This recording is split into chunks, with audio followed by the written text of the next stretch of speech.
It is 3:30. We have come to the Wednesday, May 28th, 2018 Redwood Coast Transit Authority meeting. Nicole, would you call the roll, please? Director Gitlin? Here. Director Short? Here. Director Cohen? Here. Director Smith?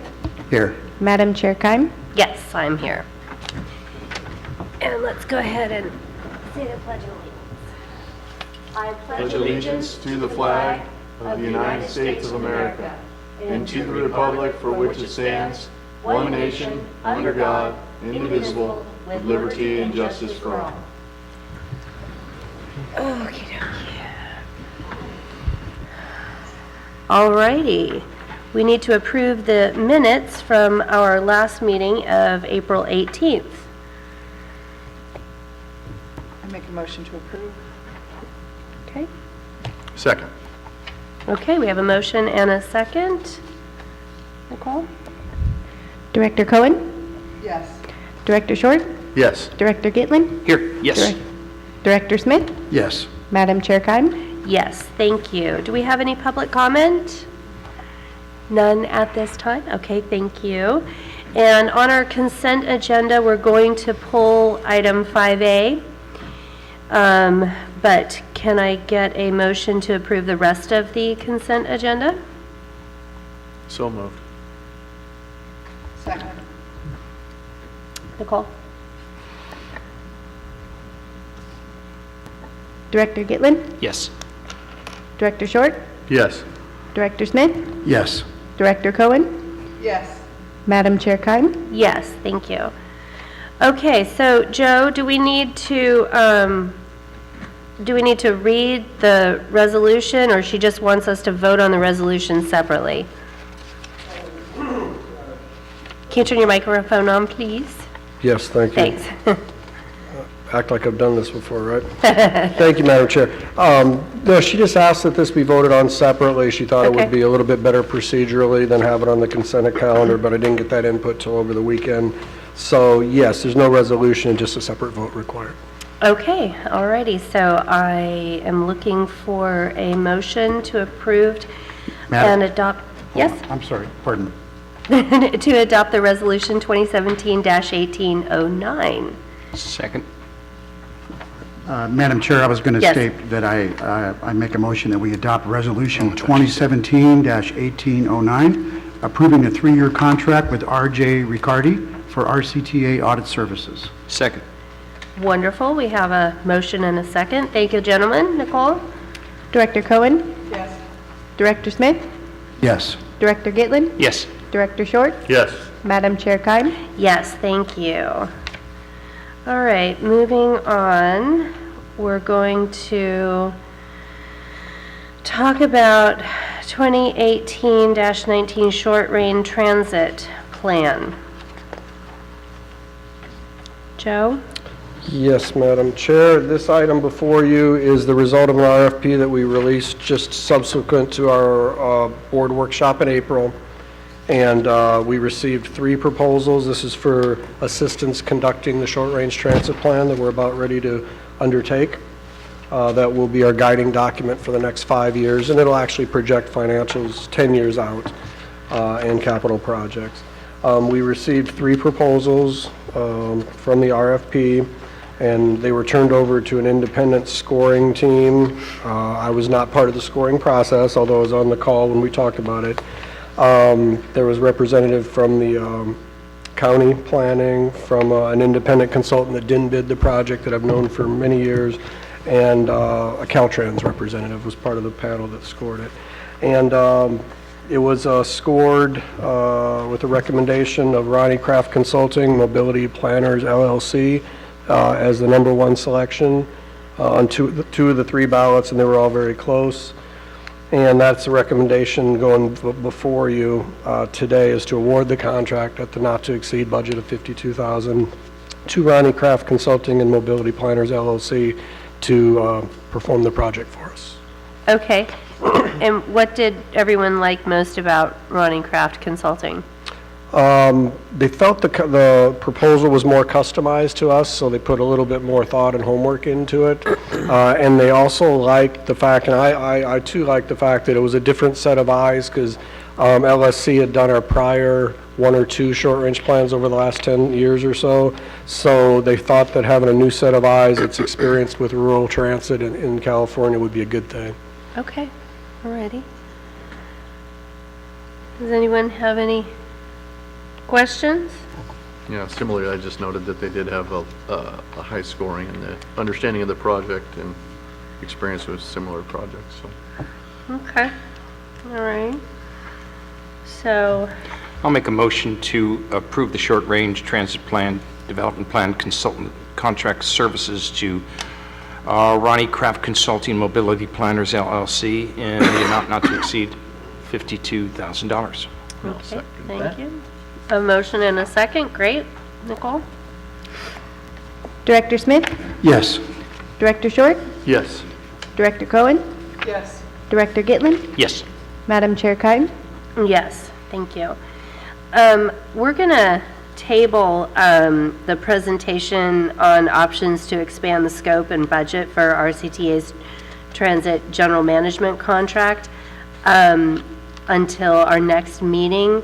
Autumn Luna was part of signing the original contract, and so she felt like it would, she could lend, but we do have some questions. So do you want us to wait until next meeting, Joe, or do you want to discuss some of them? I think it and would maybe be. come back with answers? Yeah, I think it'd be helpful for us to have the discussion, just especially in the context that you said that we're not going to decide anything today. Autumn wants to have a closed session with you guys to talk about it at the July meeting, and she's Okay. scheduled herself accordingly. But yeah, we can Okay. definitely talk about it a little bit. Great. Does anyone have any questions or concerns about the, we're a year away from renewing the contract, so we have plenty of time. It's not like we need to hurry. Do we have any questions? Anyone? Well, let's back up here. So you sent to us, you want to expand the scope and stuff now, not wait till after your contract's renewed. That was my understanding. And that's correct, yeah. We offered it because we have 1 full fiscal year and a lot can be done in that time. So yes, the offer is to expand it starting as soon as possible, yeah. So because, I'm going through this, Joe, and I asked for the original agreement. And in the original agreement, it talks about what you're going to do for us for the cost. And it says planning, it says coordination of services, it says grant writing, it has admin fee, all that stuff on top of your fees. And then I look at what we got in the packet, and what you're suggesting is, option 1 is a 30% increase to do what is stated in the original contract. Option 2 is what you're asking for, and that's a 56% increase in your contract to do what is stated in the original contract that you would do. So I guess my question is, if you need to cut meetings to 6 a year, I don't think that's a big deal. I guess I would have to find out what everybody else thinks on that. But what is it that you can't do in this contract that you need 56% more money to do what was originally stated in the original contract? Am I making sense? And I wasn't here for the original contract, Joe, so all I can do is go by, pull the original contract, look at the scope of work, all the stuff that you stated you would do, and then compare it to what you're asking us for now. In the original contract, it does not show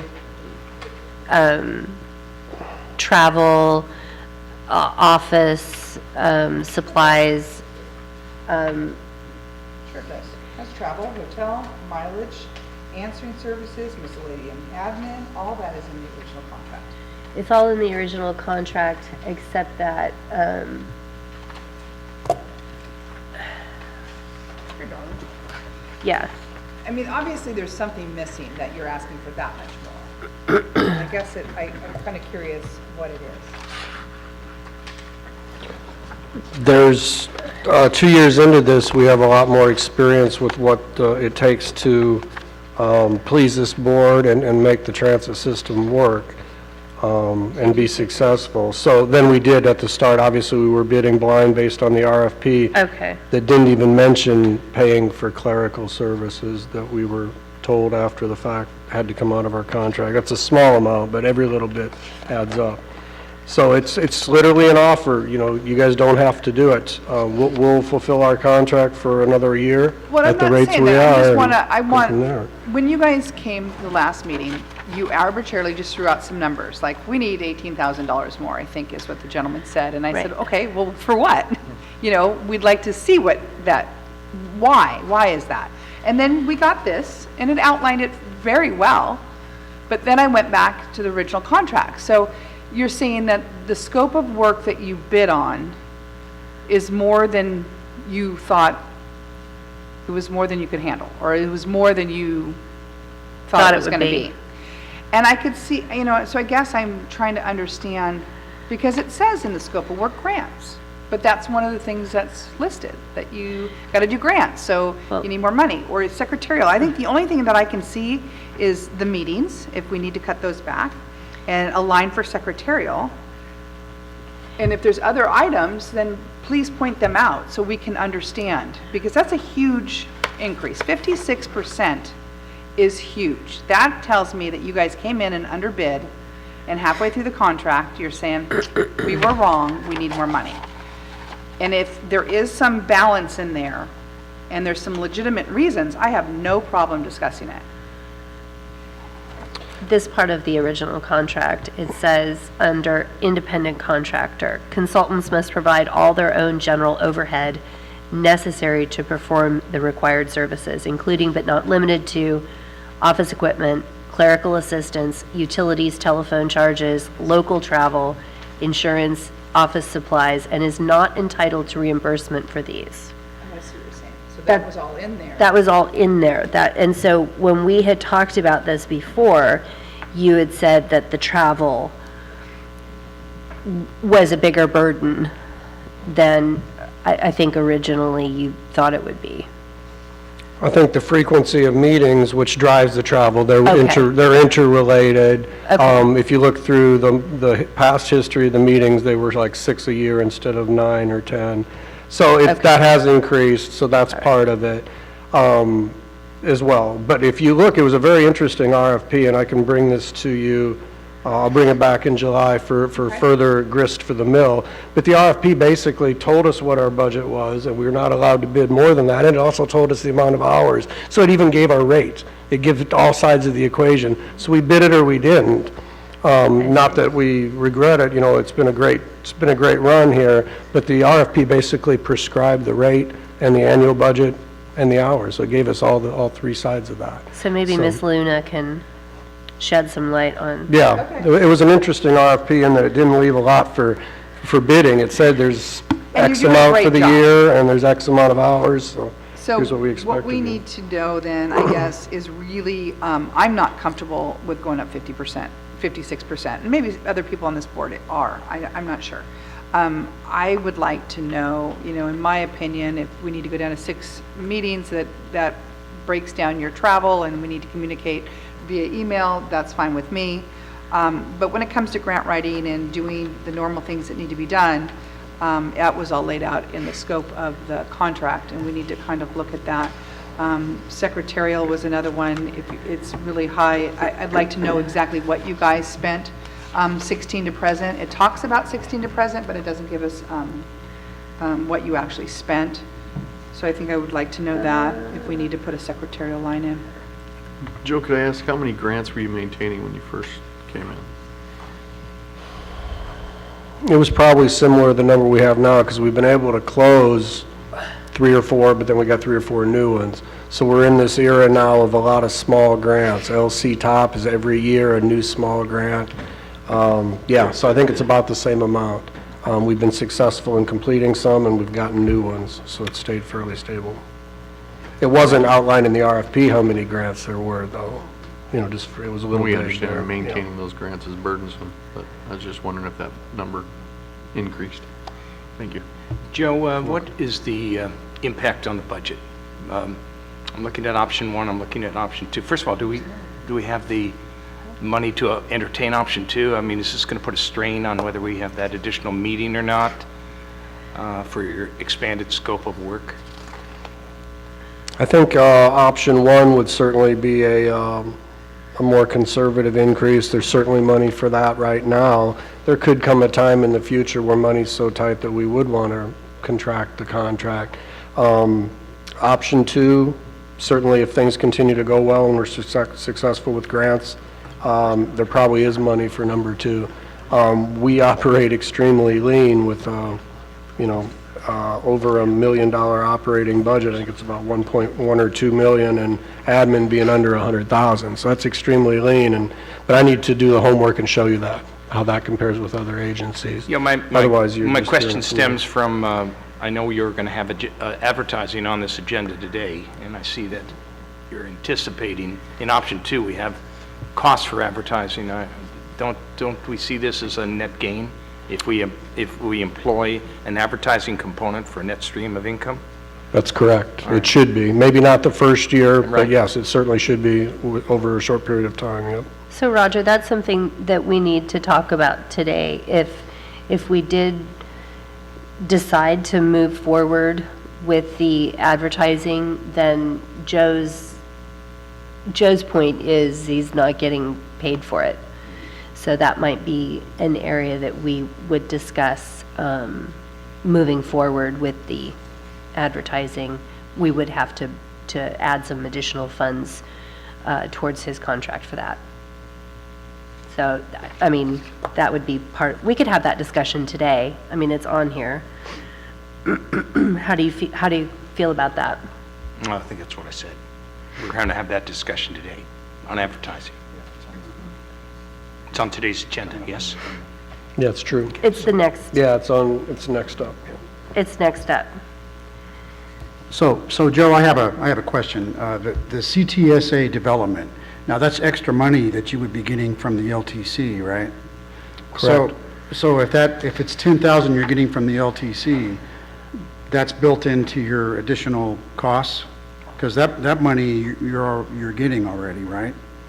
No, it'll be money that'll be new to our CTA that would start to flow July 1 if things goes down the path that we've started with the LTC. So it's additional money, but what's unclear is what we're going to do with it. Okay. Because if we turn around and spend it on a vendor or some system or program, then it wouldn't be available to backfill salaries. Whereas if we didn't spend it all on a vendor, some of it could be used for salaries, yes. It would be an eligible expense. But yeah, we haven't decided exactly what we're going to do and what that will cost. So it's kind of hard to say, oh, that'll pay for, part of the increase. It could. It's additional program we're taking on, yes. Additional revenue. So item number 7, we're going to agree that we'll wait until July and have closed session with Ms. Luna. So we'll carry that over, yeah. How does everyone feel about updating the advertising program, though? Do you want to move forward with that? I mean, if we put it off till July, we will have missed out on some summer travel. Well, I'd like to hear what Joe has to say about the discussion next steps. Okay. Okay. Thank you, Madam Chair.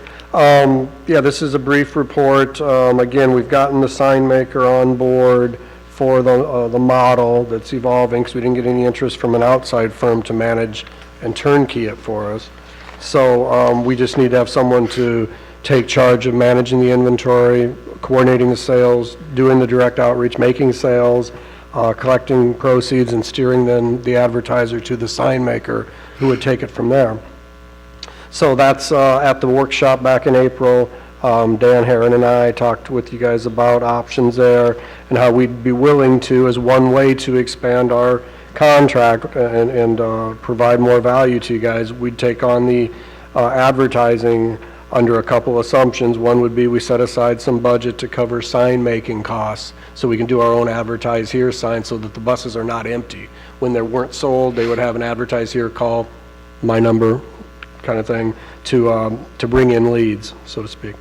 And then the second one was that we'd want to be able to bill hourly for the project at a rate for the hours we spend managing it, because this is additional work, and it hopefully would be additional revenue to the agency after it nets out. So that's basically what we the results of our workshop and our discussions in April is what we put down here. The new number is, I did work with the sign maker and kind of refine what we think we would need for sign budget per year, and we've got that down to 6. At first I thought it might be more in the range of 10,000 per year, but for 60-some signs with installation and uninstalls, removals, we've gotten a quote for about 6,000 there, so we were able to refine that number, and that is, we also placed that in the draft budget that we're going to talk about later. But yeah, whether you want to start right away or if you want to defer the discussion until the July session with Autumn, that's entirely up to you guys. If we did decide to get started, we could get going in June with production of the signs and get some stuff onto the buses for the summer season. Probably incur some invoicing costs in June from me to you guys. We'd invoice it separately or however you want to do it. You know, at 10,000 a year, it's not a lot, so it's about 1,000 a month, a little bit under that. So yeah, that's what's on the table. If we want to add, no matter what option you choose, option 0, which is to hold us to our current contract for another 12 months, option 1, which is the more modest bump, and option 2, which would be the higher bump, any of them could include or not include advertising. It's totally at the board's discretion if you guys want to do this model or not. We just don't have a lot of other options. No one seems to be interested in running the program. So that's my update.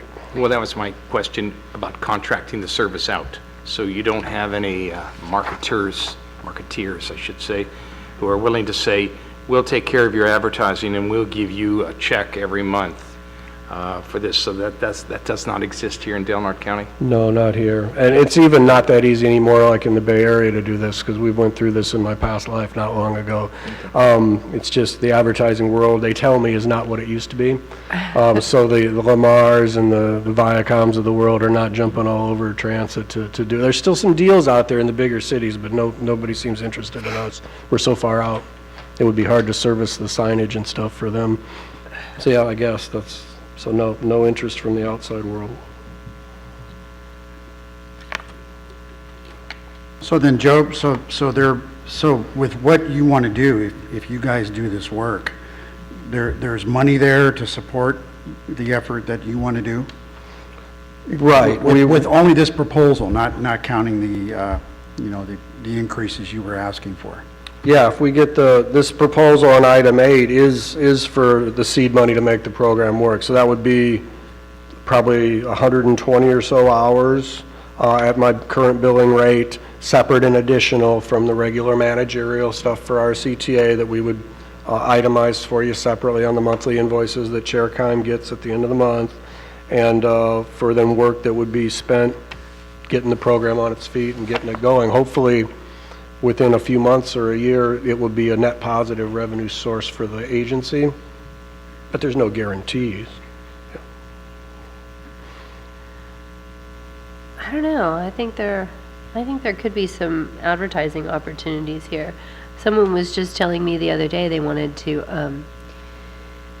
one of the football boosters, they want to put the football players' pictures up on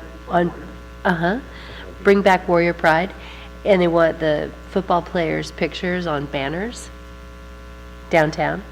I mean, how cool is that? Really. So I think there could be some local advertising opportunities that. I agree, and I think that's what kind of started this whole discussion. We just kind of got stymied with lack of business people's desires to take it up, and I think if Joe and company want to take it on, I think it's a worthwhile venture for at least a year to see if it's fruitful. So there would be some initial startup costs, of course, and then hopefully it's going to gather some steam, and then it should be a net, right? Net gain. Yeah, I mean, I don't want to sell you guys a bill of goods. I don't know what month it'll cross into the profit range, but yeah, there's some upfront costs and, then like an annual cost for us to continue pushing the project.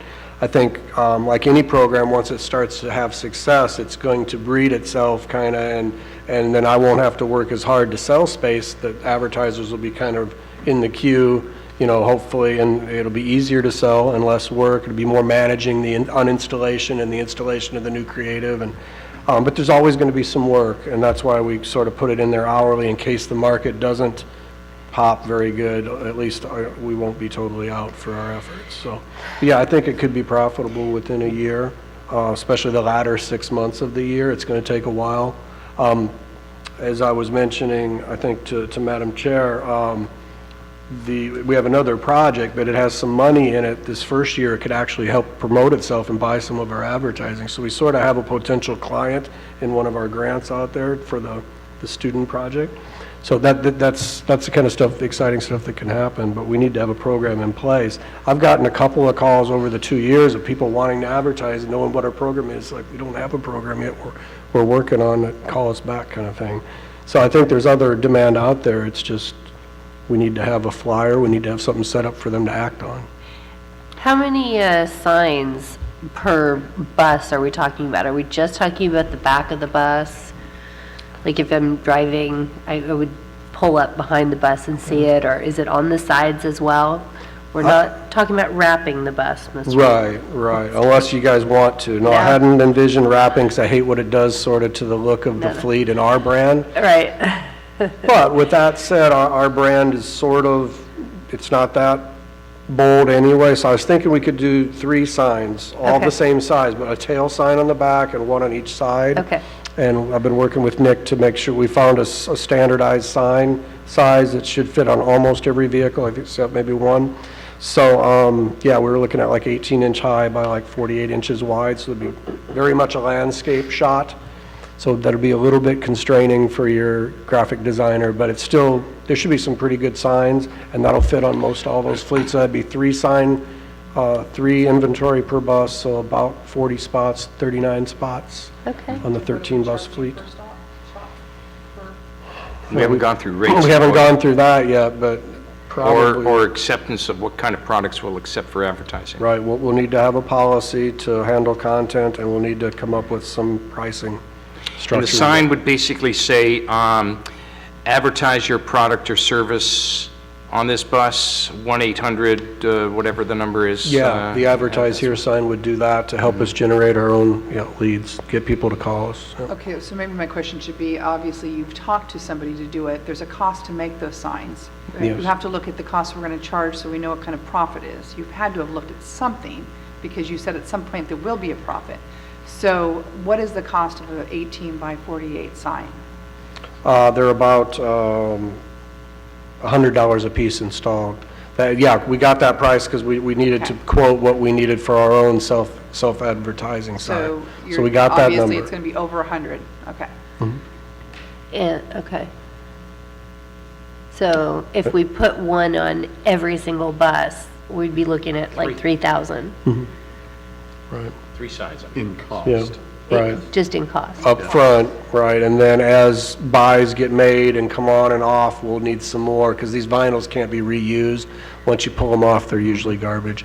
So that's why we quoted 60 per year, so that we have the ability to change them all out once. Okay. Quoted what per year? The advertise here signs, we would need 39 approximately to get one on every spot of the fleet. And then as we make sales, some of those would come off and not be reusable. So later, when that spot becomes available again, we'd put a new one. So that's why we budgeted for 60 per year total for the fleet of the advertise here signs. Again, that's a guess. We're just launching the program, because there's going to be some that need to be replaced during the course of a year. Some people will make a 3-month buy. Obviously, we would prefer a 6 or 12-month buy, but then you sell what you can sell. So sometimes the buy will end and we don't have a new buyer for bus 180, and we put a new advertise here sign on that spot. I personally wouldn't think that a 3-month buy would be a good, Right. yeah, you would think that just like what you're saying. I mean, otherwise we're switching out, that's more time. You know, you're gonna have to have a minimum. I would do a minimum of a year or at least 6 months. I mean, if you're doing these 3-month minimum, it's gonna just be more work, more signage. It doesn't make sense. I know what I pencil out when I pay for advertising, I think a year. I'm not looking at anything that, first of all, it's so time consuming as a business owner to be thinking about advertising every 6 months, and 3 months is outrageous to me. So I would do a minimum of a year. But do we need your ad here signs That was my thought too. everywhere? That Or seems just on the odd. back of the bus? Yeah. We could reduce costs by just going back of the bus. Well, maybe. That's the best spot. People see that the most. Right. What do you gentlemen think? Thoughts? Well, if we're going to do it, I think we ought to put the investment in it and do it wrapping the bus. Now, it's my thinking is, and I'm also thinking about the acquisition of, if this is a declining market trend in this kind of advertising, maybe there are a bunch of these signs sitting in someone's warehouse and your network of transportation companies, Joe, where they don't want these signs anymore. They're not doing it anymore. Maybe is that possibility, picking up used signs, these vinyl signs? Why do we have to make them from scratch? Can we save some money there? Well, if they're 18 by 40, whatever, or 84. Yeah, I think the deal is they have to be the size for us, and they would need to have our phone number. I mean, the odds of... Oh, yeah, I'm sorry, I Yeah, I didn't think think the of the phone number number. would be a deal killer, Yeah. yeah. Well, I'd like to see us move forward. If we're going to do it, we need to do it the right way. I think putting a sign on every spot that is a potential advertising spot would probably be a good idea. I mean, So you want to go just full putting it on the board. back of the bus doesn't indicate that we can advertise on the sides also. Okay. So, it sounds like we're all in favor of moving forward with this program. Is that general consensus? Yeah, sounds like it. Lori? Yeah. So, if you have this money to move forward, I guess the discussion from this point is, do we do every single possible spot on the buses? Do we just do the back of the bus? Or how do you want to proceed? Somebody- Yeah, I would definitely want guidance from the board on what to do there, because it will affect the budget. We got 6,000 to do 60 per year, which I think would be enough, doing all the spots and replacing, a percentage of those as they get placed out during the year. We might be able to save a couple thousand if we just did the tails and did, 25 signs, maybe enough to do 13 all at once, then replace them as people buy spots. So you could save a couple, 3,000 by doing that. But I would want, I guess, backing up to the bigger questions, if you guys want to move ahead with this, we can let Autumn know that, and she can incorporate it into her plans for the July closed session and come up with Okay. like an amendment that, makes it all formal and legal. And in the meantime, I can start working with creative and kind of doing some of the prep work to get us going in July. Yeah, it's up to the board. If we want to go at that pace, we can be ready to take off in July and not really incur a lot of costs before then. Maybe get the advertise here signs figured out, creative-wise, get the sign maker on board to launch, and then when we meet in mid-July, we could do it. The money will be in the July budget, but if you want to proceed quicker, we can. We'll just do it all faster, and we'll start in June, and we'll just invoice the hours separate. Okay. I think we'll, as you're going to see, we just amended the budget on 5B. We're going to come in a little under for the year. We had a good year, fortunately, because fuel stayed down, which is our big wild card. That's what separates a good year from a bad in most cases. Right. So yeah, we could, if you guys want, we could incur some costs in June before the end of the year. We'd be able to absorb that and get started. So just let me know how fast you want to start.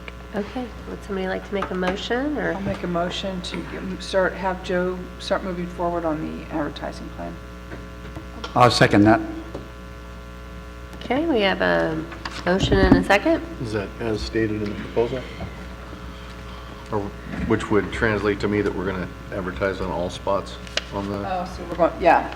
I think, going all spots, I agree with you, Darren, in the beginning. I think what we're going to find after a couple of years, we're not going to have to put them back on those spots. People are going to know those spots are available. And I would hope. yeah, well, Yes, yes. I would hope too. Yes. But in the beginning, and to get people to understand what we're trying to do and that this is a new thing, I think having it across the board is important. Okay, I agree. Does everybody else agree with that? sounds good to me. So you want to make your motion again?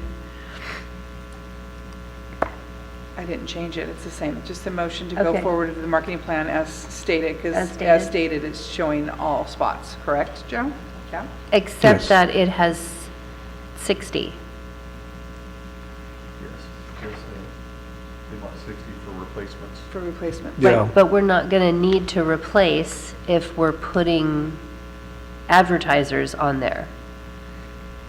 He's thinking that after they come off, they will. We're hoping that after a few years, we won't have to Okay. continue to do Yeah, I think that's the deal. There's a good chance that if they do 6 months buys, they'll come off, and if we don't have someone sold to take their place immediately, it could stay blank for, No 6-month buys. no, we don't want to. One All my, year. all 1 my year. advertising I do for the rest, I mean, everything is year. I mean, it's not even an option here in town. So I think you're going to find most businesses here in this town, 1 year.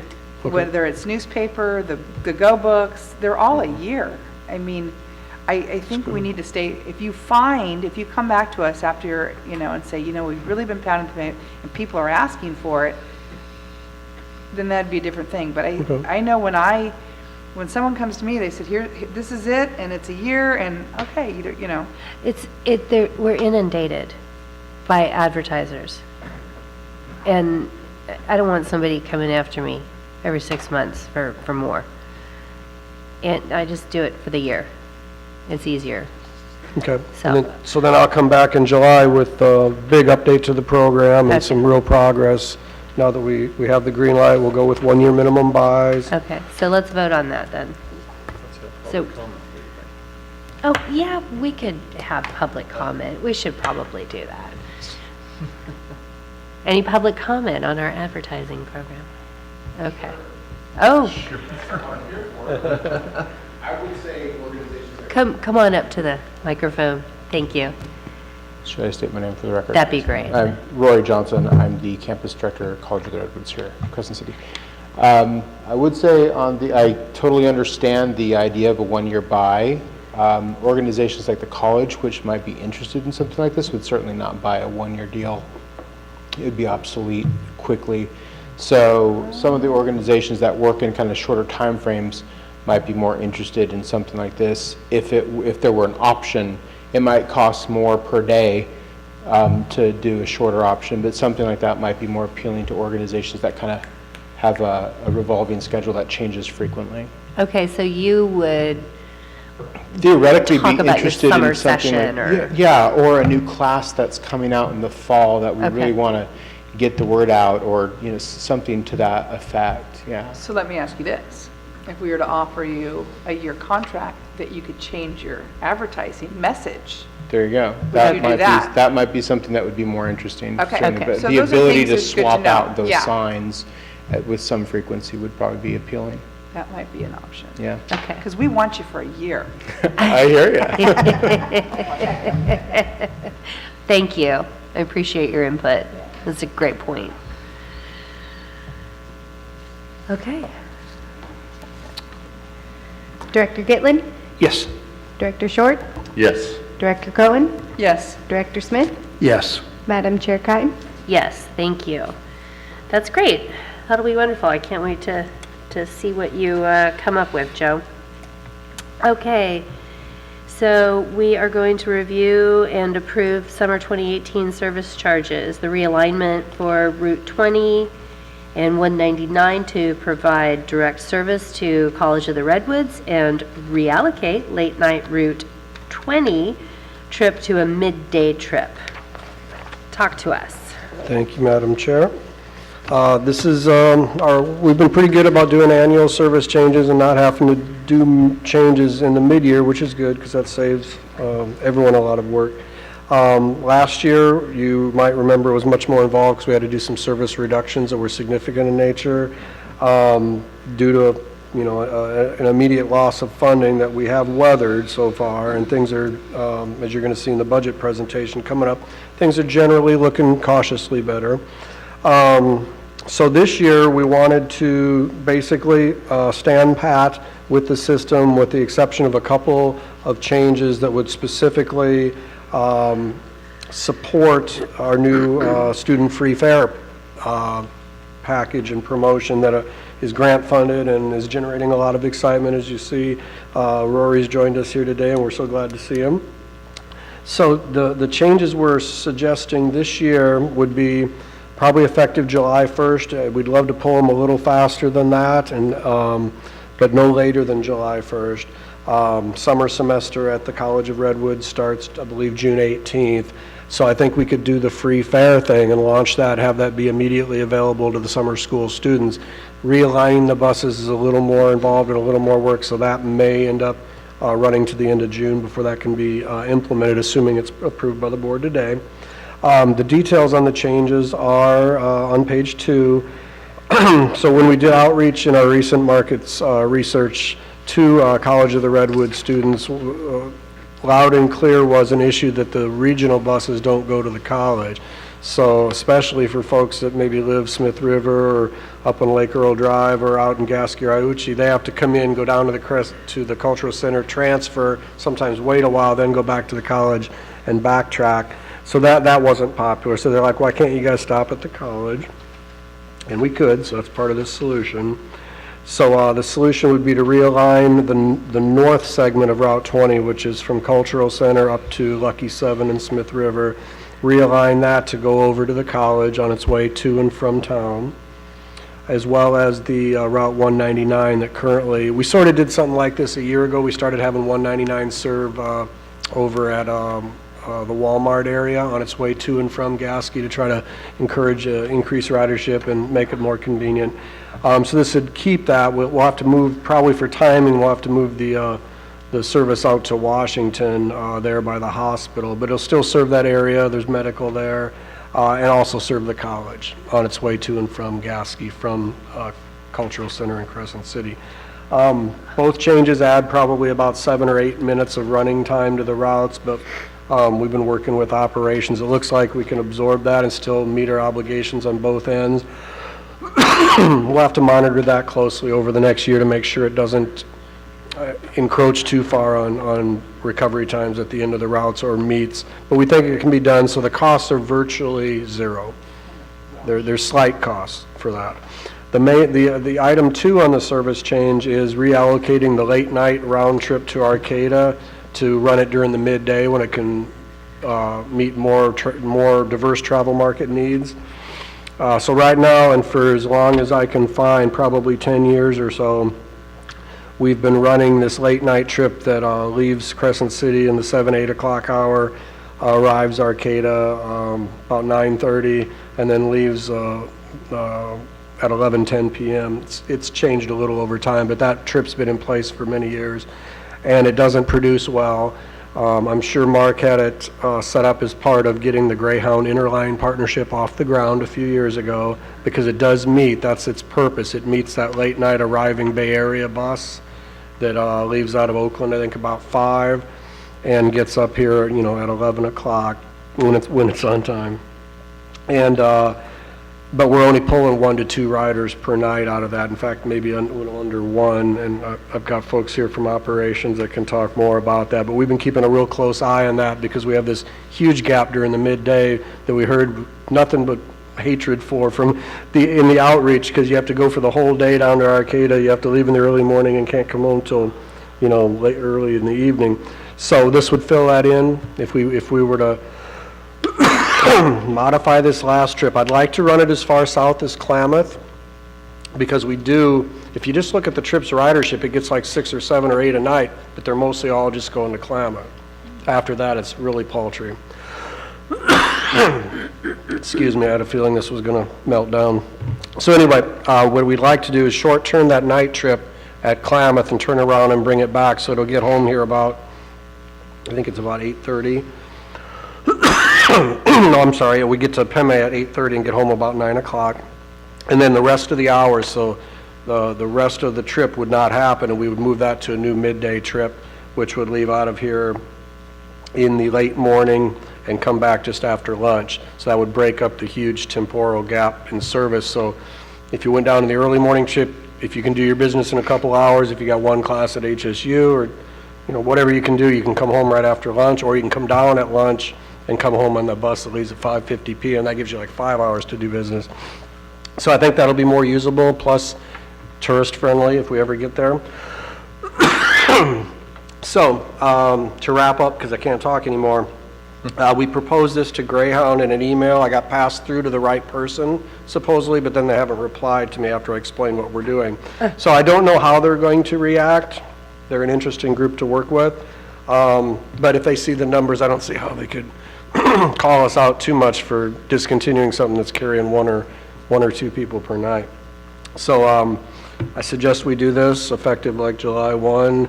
It'll be in place then for the August fall semester at HSU or Core Fortuna, which a lot of students would like to have in their toolbox maybe, but they don't go now because it's such an odyssey to have to be down there for 9 hours.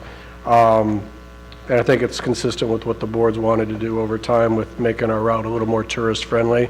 Because now folks could get out, have breakfast with their families, let's say at Crescent City Hotels, and get on our bus that leaves out about 10-something and go maybe to the beach or to Prairie Creek, hike, and then get on that bus that comes back at like 2:30. They don't have to be there 2 or 3 hours instead of 8.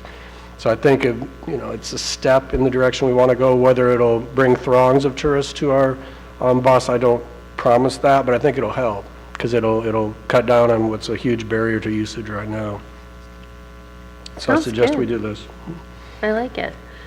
So if it is a problem with Greyhound, do you want to just email us or? Yeah, as soon as they respond, if it sounds onerous, I'll let you guys know. Okay. And Joe, I have just a follow-up to Chair Keim. So there's nothing that obligates us to provide a certain service to Greyhound at a certain time. We have flexibility there. It's a good question. I mean, I don't know what Mark signed up for. I read the agreement. It doesn't say thou shalt put that many trips interline with us. It's not specific like that. It just goes over the overview of how we can sell their tickets. And, it goes through the overview of the program. So we'll still have one because our morning trip interlines beautifully when it arrives, when it's on time. It gets down there at 9:20 and then the Greyhound leaves at like 9:45 going towards the Bay Area. So southbound Greyhound out of Arcata in the morning, 9:45. So that interline will still work really nicely. The problem is what they have coming our way northbound is late at night and there's not much market. So that's the one we'd be bailing out of. They'd have to overnight in Arcata, and they could catch our bus at 10 a.m., the existing one we have coming back. Okay. Do you need a motion from us? I do. I make a motion to look at and approve these changes. I'll second that. Okay, we have a motion and a second. Oh, thank you. You're so good. Do we have any public comment on our schedule changes?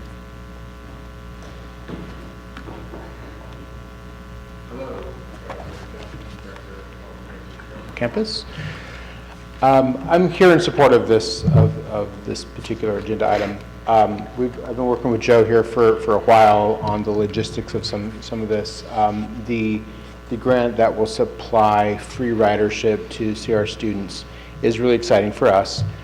For years, CR has been trying to get some inroads with the Redwood Coast Transit to figure out a way to deal with the layover issue from our southbound students coming from Smith River and having to basically shelter at the cultural center for an hour to catch another bus to come up, so that making their ride a lot longer. So that when we first started having conversations about the free passes, I brought up the issue of it's not going to really help if we don't look at the route changes. Even if it's free, there's still, if it's not going to work for them, it's not going to work for them. So working with Joe over the last year or so to look at how that would work has really got a lot of people at the college excited. We're also talking about sharing some of the burden of advertising this. So the college will, do press releases, we'll put out notifications on our social media, we'll have display on campus encouraging people to use the transit. So, and potentially we may be a customer, and we'll see about that. But I've also offered to have our graphic designer put together an advertisement that the grant might pay for, so that we can kind of advertise what this agreement looks like to the public, so they can see, and it hopefully increases ridership across the board. So we're really looking forward to this partnership. It's something that I think is important, and I think it can really benefit both organizations in a positive way. So we're here to support that. So, love and if it. you have any questions about, this for me, I'm happy to answer them. I don't know if you. Well, I'm really excited. Yeah. I came on this board a little over a year ago, and that was the first thing I asked for. So Yeah. here we are. It took a Yeah. little time, but I think it's really important for the kids. How are we working, Joe, with passes? We're going to give them, they're just going to be using their ID? Yeah, Okay, that's the idea. excellent. Last year, we spent about $3,000 buying bus passes and then giving them to our students. One of the real keys to this for us is reaching into the underrepresented communities. So the communities that really are underrepresented attending college, and what are some of those barriers? And a lot of it is transportation. Yeah. And realizing also just them feeling welcome. So when we go out of our way and we partner with other organizations to show them that we're working to find ways for them to attend, it really goes a long way. So that's part of what's driving this. And that was where the one-time money that we had to buy the bus passes came from student equity funds. It's not something we have a budget for on an annual basis, but it worked that time. And certainly having an ad on the side of the bus that said students ride free. Right. I mean, that, Well, Yeah, and the realignment of the routes to the college also serves the high school. So there could also be high school kids benefiting from this, students at Castle Rock that have kind of different schedules as well. So as a byproduct of this agreement, we could see some increased ridership from the high school and from Castle Rock. So that would be awesome. so where does the bus pull in at College of the Redwoods? So as of a year ago, we established a second stop there that serves, it's at the corner, it's kind of a funny stop, but it's at the corner of Inyo and Small. And so it works really well northbound on Inyo. So we got that one, and then we have the traditional one that's located like right in between the high school and the college, where you have to come in via Harding. So it'll be a combination thereof. We were just meeting on that today. We still haven't worked out every kink on that, but the northbound ones will probably use the Inyo Small stop because it's much faster. Southbound will probably duck in via Harding and use both, or at least the one that has the shelter that's plopped in the middle of the parking lot there. Okay, yeah, because going in through the high school and College of the Redwoods, oh gosh, I Yeah, can't that's where, stand it. All that's the where a speed lot of bumps. the extra minutes come from, will be Yeah. unfortunately that way. Gotcha, okay. And as Rory mentioned, the mechanism will be the student ID card, so the students that are interested in it, once they hear from it, they'll have to get their ID cards, which is normally optional otherwise, right? Well, right. But encouraged, yeah. Not all students get the card. There's not, unfortunately, here in Crescent City, there's not a lot of opportunities for them to benefit from having that card. Down in Eureka, they have access to the football games and the basketball games, and that gets them proving that they're a student gets them reduced fare, and there's different things. But some of them use it for, they need it if they're going to be checking out books. They need them for different things. So this will be one more reason they'll need to have one. So what would be nice to see overall over time within the county is more opportunities for students to use that card. But in this case, we reissue a new card every year, so they'll have to redo their card every year to be able to continue riding. I like it. Yeah. So is the card an option when they Yeah. sign up for class? Yeah, right up there at the front office, in the front desk, where we have our admissions window, and right next to it is the computer with the camera. And what we'll do is we'll put up signage saying, the message that we end up working out will be, we'll post around campus and let them know if you want to ride the bus, you got to get the ID card. Then we'll be tallying those, we'll revamp the driver's manifest sheets to give them another box to check for which type of fare for the college flash pass. Joe, what connects them from Arcata to CR? Are we taking them all the way to CR?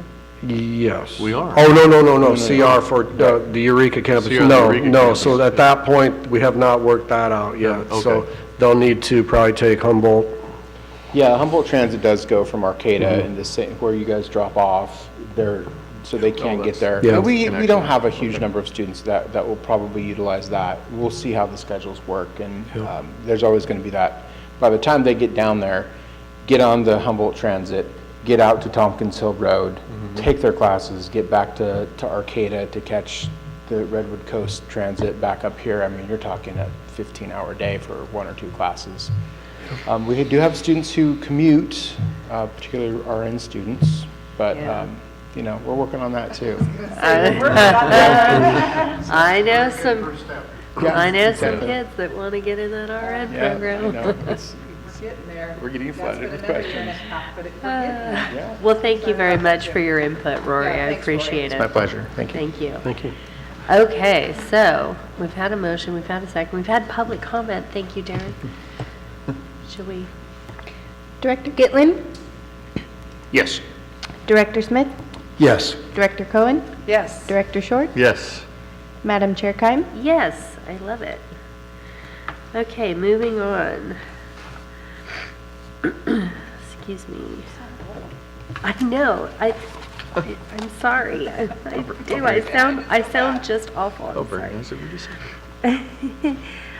We are looking to adopt a resolution 2017-1812, accepting the Del Norte Local Transportation Commission's designation as county's CTSA, Consolidated Transportation Services Agency, and additional annual funding allocation. Yes, thank Tell you, us Madam about this. Chair. An even worse voice that could start choking at any moment will take the mic. We talked about this a little at the board workshop. This opportunity just kind of emerged over the last couple of months. Tamara and I have been having discussions. The CTSA designation has been around in the about, I believe, a little more than half of California's counties have designated as CTSA. It's not unanimous, but it's a little over half. And the ones that have chosen to do so to empower a single agency to try to be the point agency for social service and elderly and disabled transportation. And in the past, in Del Norte County, it's been Coastline Enterprises, I believe, for a few years. And then most recently, then they declined the designation at some point recently. And then Sutter Hospital did it this last year, fiscal year that's about to end, 17-18. But it turned out the project they wanted to use it for had other funding, so it sounds like they haven't drawn down the funds, and it looks like, it's all hearsay, but it sounds like they're not going to, and it turned out to not be a great fit. So that's when the commission turned to us to see if we'd be interested. We're the county's public transit agency, and we do this sort of thing, so it makes some sense. We got to figure out what kind of projects we're going to spend it on. The array of potential projects is broad, so that's good. From what I can tell, each county's doing somewhat different stuff with the money. What the money is, it's the TDA money that's kind of our lifeblood for operations. That money comes into each county based on sales tax and population and stuff. And then a portion of it was designated for CTSAs. If a county chooses to designate one, it's up to 5% of each county's appropriation can go to the CTSA. And in some cases, if the CTSA were different, like it has been in the past here, that money would go to like Coastline, for example, to do whatever projects they're doing. And the transit agency in that case wouldn't see any of it. If it were to be us designated, then really it's two pots going to the same agency, so our normal money and then the CTSA would be separate. We would need to account for it separately and do some paperwork as far as the TDA claim, but basically it would just be securing additional money for Redwood Coast out of the county's annual appropriation. So I'm interested in doing it just because our funding's been so dynamic just in the 2 years that I've been with you guys. I think this would give, even as TDA rises and falls with the economy, it is pretty stable. So I think it would be in our financial best interest to do so. This first year, we're not being offered the full 5% allocation. We've been programmed 10,000 to get started with, but 5% of our current allocation would be in the 25 to 30 range. So that's probably the money that's out there as we develop our CTSA functions. We'd probably be eligible for that shortly in future years. So it brings up the discussion of what to do with the project. At the board meeting, we recommended getting serious about our ADA eligibility and determination model, however that may be, maybe purchasing some software, certainly getting some training, and then providing a travel training program, which is really key to, first you have to assess if people can use fixed route, but then you got to train them how to do so. Or if it's inappropriate, then you teach them how to use paratransit, get them started on Dollaride. So it's an interesting thing right now. There's a vacuum there. No one's doing that in the county. And we've discussed, not recently, but maybe a year ago, how our Dollaride program's kind of a bit disorganized because we never did an eligibility determination thing at the start. So folks just declared eligibility and they get in, they start using the service. So I think that would be a great first project to take on, and then later on there's other things we can do with the additional funding if and when it comes. As far as how exactly we're going to do that, after today I have a demo. There's a software available that has a licensing fee, so it's a software as a service, but it basically, with training, teaches folks like me or Fernando or someone how to walk someone through a face-to-face eligibility evaluation interview and then make a determination. So it's like a self-help software app so that you can do it yourself, because one of the things we ran into is I've talked to a lot of my industry contacts in the Bay Area, because there's millions of people, there's contractors that rotate around doing evaluations at different properties every day, but that's not an option when you're so far away. So I'm a little bit worried that there's not a lot of options for us to get a third-party expert to come in here and be our evaluator because we have so few applicants and we're so remote. So I think we should seriously look at teaching ourselves how to fish rather than buying fish, because, bad analogy, but you see what I mean? I think if we could teach ourselves how to do the evaluation, we'll be more self-sufficient out here rather than trying to bring a contractor in from Portland or San Francisco. So that's what I want to start pursuing. I'm going to see a demo. I'm traveling to Spokane to see that in a couple of weeks, and if it looks real good, I'll bring more information to you guys about that in July. Maybe we want to go down that road. We'll see what their licensing costs are and how much training's involved. There's other places to get training on evaluating folks. It's just the software might be a big help to us because we're not medical professionals. We're transit professionals, which is a little different. So that's what I think we should do with it. At this point, we don't have to have a firm, set in stone project, but that's what I've told the commission we're interested in, and they seem to like the idea of that project. So that's where we are with it. So at this point, we're asking for a decision that yes, we want the designation, and then we'll keep developing our project, but that's what we think we want to do with it. Okay. I need a motion. I make a motion to adopt Resolution 2017-18-12, accepting the DNLTC designation. And I'll second.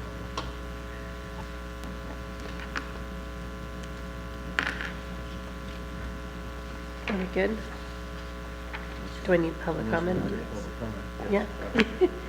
Well, you're supposed to remind me. Do we have any public comment? No? Thank you. Nicole? Director Cohen? Yes. Director Smith? Yes. Director Gitlin? Yes. Director Short? Yes. Madam Chair Keim? Yes, thank you. Okay, moving right along. We're gonna, huh? No? What are you saying? Nothing. Okay, we're going to adopt Resolution 2017-18-13, approving the fiscal year 2018-19 Transportation Development Act, the TDA claim. Yep, and this one, I'm going to save my voice. I did want to just highlight the reason we said things are looking a little better here is right here in the, basically, it's in your reso recitals. The State Transit Assistant Fund basically doubled over what we've been getting in recent years, and that's a direct impact of SB1 that's just started kicking in. And I know that's a bit of a polarizing thing, but it has a huge effect for us. So that's enough to backfill most of the lost FTA money that we lost last year and may or may not ever get it back. And then the TDA money itself is up a little bit over last year for the stronger economy. So that's what we're claiming, and it is good news. Yeah, that's pretty significant. So if SB1 goes away, So does the fund. Yeah. we'll be hurting. Yeah, it's going to be devastating for us. If I'm not mistaken, did we find that they didn't gather enough signatures to get it on the ballot? I didn't hear that. Oh, so, okay. I may be don't- off. I don't know. I may be off on that, so. See, and at CSAC, they were saying they were in a good position, is what I heard. Oh, But okay. again, you know. May certainly have had It bad all information. depends on who presents the information. Right. Darren? That's true. So I will move that we approve the resolution 2017-18-13, authorizing the submittal of RCTA fiscal year 2018-19 TDA claim packet. I'll second that. All righty. Any public comment? Seeing none? Nicole? Director Gitlin? Yes? Director Short? Yes. Director Smith? Yes. Director Cohen? Yes. Madam Chair Kime? Yes, thank you. Okay, you're going to give us a presentation, Joe? A very brief presentation, yes. Okay. So in your packets, you should have the single-page budget that shows last year's adopted budget, and then the projected actuals, which is your middle column, and then the draft budget that we're suggesting for fiscal year 18-19. Again, this is amendable. We just amended the 17-18 one once. In fact, we've done a mid-year, late year in this case. We've done a adjustment each year once because reality always comes in a little different than guesstimates the prior June. But we're happy with this budget. It allows, you just kind of walk through some of the highlights. We lowered our fares just because ridership hasn't responded.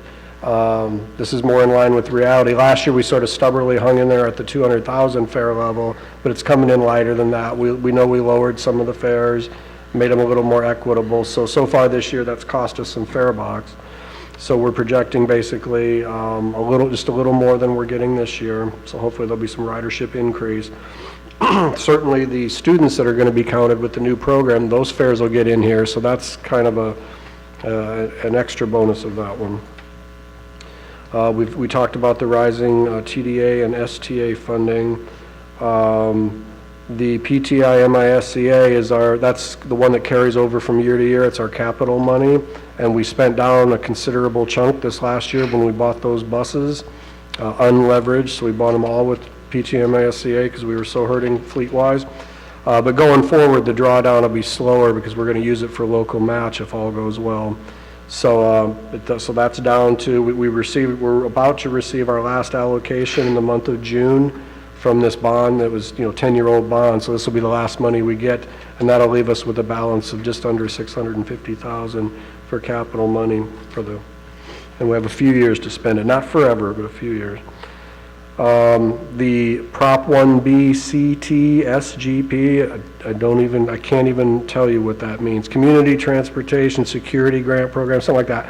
We're down to just 18,000 left, and this is also our last allocation. This was another creature of the Prop 1B bond effort in 2006 or 7, whatever it was. So we spent down a lot of that this last year, the fencing and the 2 electronic gates and the all-new bus cameras and all the fleet. Those projects drew down pretty much 97,000 worth this last year. So we have one last allocation of 18.8. Right now, we were sort of talking about a generator, but we're still talking staff amongst ourselves about what's the best use of this last bit of money. But we have it in the budget.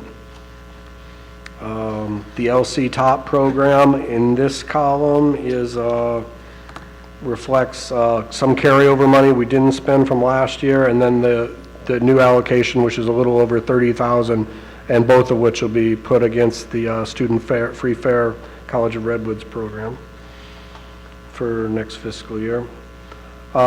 Here's one assumption. We projected 125,000 for 5311F operating. That's the one that got slashed last year from 300 down to 122. We are going to apply for more than that, because certainly we proved this year we can spend 300. We got our full allocation. It wasn't easy, but we got it all. But there's no reason to believe we're going to get anywhere near that. So maybe we'll get more than 125 though, so it could be even better than this. If they, we'll probably apply for closer to 200 and see what they'll give us. But again, there's a statewide shortfall, so we can't assume that we're going to get a lot. Any other things? So the budget as it is, and that was a modest investment. We should still get the 125 because we fought tooth and nail as part of that process. I'm on the steering committee. I've got them all on speed dial, so I don't think Caltrans will take more than, give us less than 125. I really don't think so. So we put that in there as a safe bet, and even with that, the budget shows unlike last year where we thought we were going to have to dip into reserves for 47K, which turned out we didn't, thank goodness. But this budget shows us actually building reserves by 14. So that's good as it is, and it could be better if we do well. For example, if we did better with 5311F than the conservative assumption we threw in there. As far as expenditures, we didn't assume too much, but what we did include is a modest bump for the contract. We're going to talk about that in July. So this shows you that we can afford. This is the option one, the more modest of the two. Shows you that it can be afforded if you guys choose to do so. We have money in there for our set increases on our main contract with First Transit, which is just under 3% this year. And also a little extra money for the slight increase in service that we just approved with the Route 20 realignment. We bumped up the advertising, brochures, and printing line to add the 6,000 for the advertise here ads that we discussed earlier, so they're in there.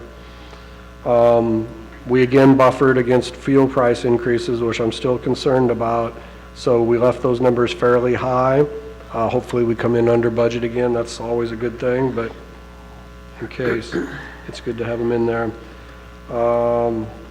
As far as capital this next year, we can be online for 2 buses, perhaps even a third, but Caltrans has been so far behind on allocating these 5339 money. We had to roll over the money from last year to this because nothing happened.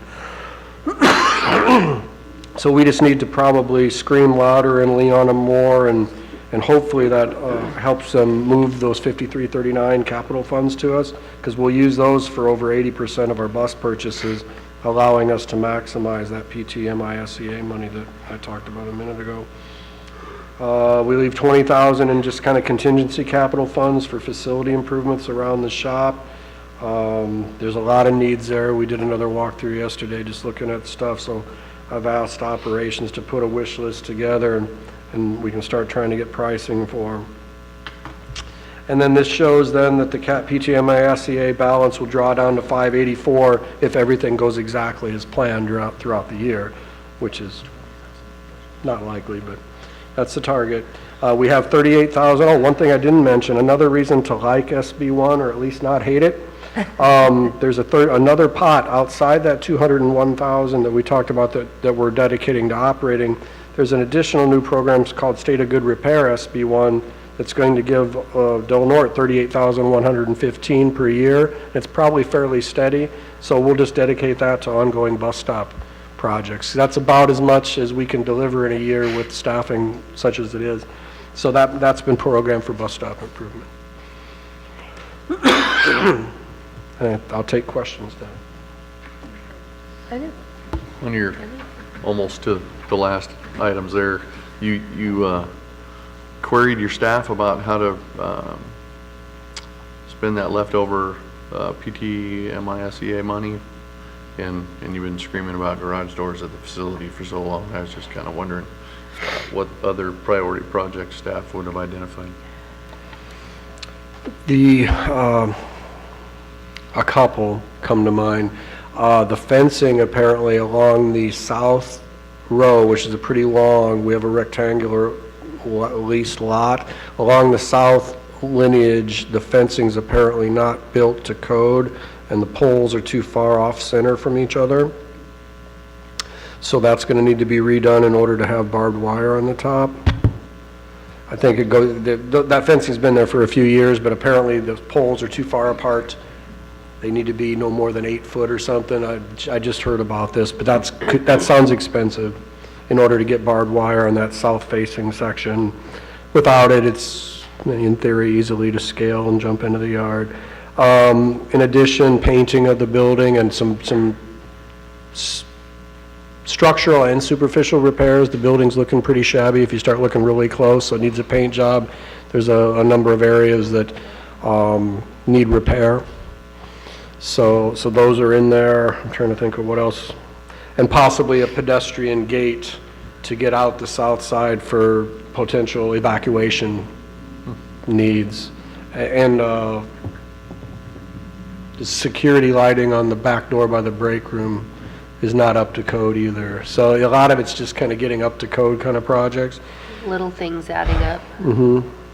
I got you. Thank you. Yeah, there's some areas with the bus wash, the beams need to be sandblasted and repainted. There's been some issues we discovered there. So I'd like to get a price tag on that and see if we could get a quote from a single contractor that would take all that on, or if it has to be different contractors because it's different specialties. But that could, we can work on getting that list together. We really didn't budget for it, but if it moves fast enough and we get some momentum going to do it, we could do a budget amendment later and spend the money, because the PTMISA money's there. We just we only show 20,000 in contingency to spend on it, but we could change that later if we decide to move quicker. Gotcha. Thank you. Okay. Can I get a motion? I move we approve fiscal year 2018-19 Redwood Coast Transit Authority budget. Second. Okay, any public comment on our budget? Seeing none. Nicole? Director Smith? Yes. Director Short? Yes. Director Cohen? Yes. Director Gitlin? Yes.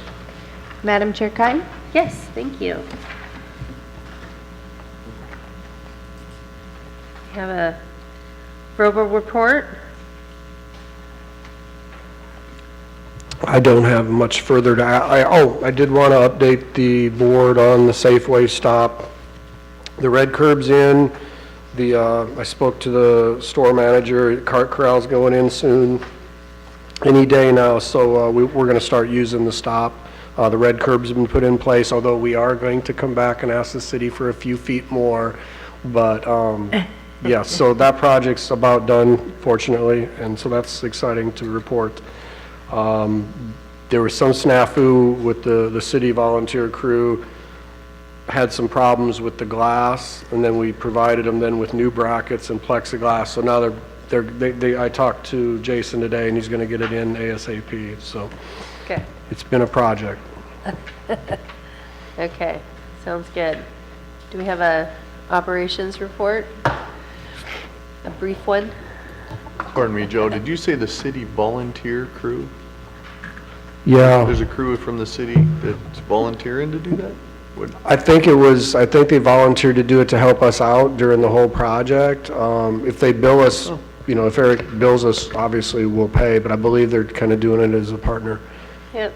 Yeah, they moved the Great stuff stuff. over there, and Well, then we provided them the materials, because we did have to replace the plexi and stuff, but yeah, Right. that's my understanding. thanks.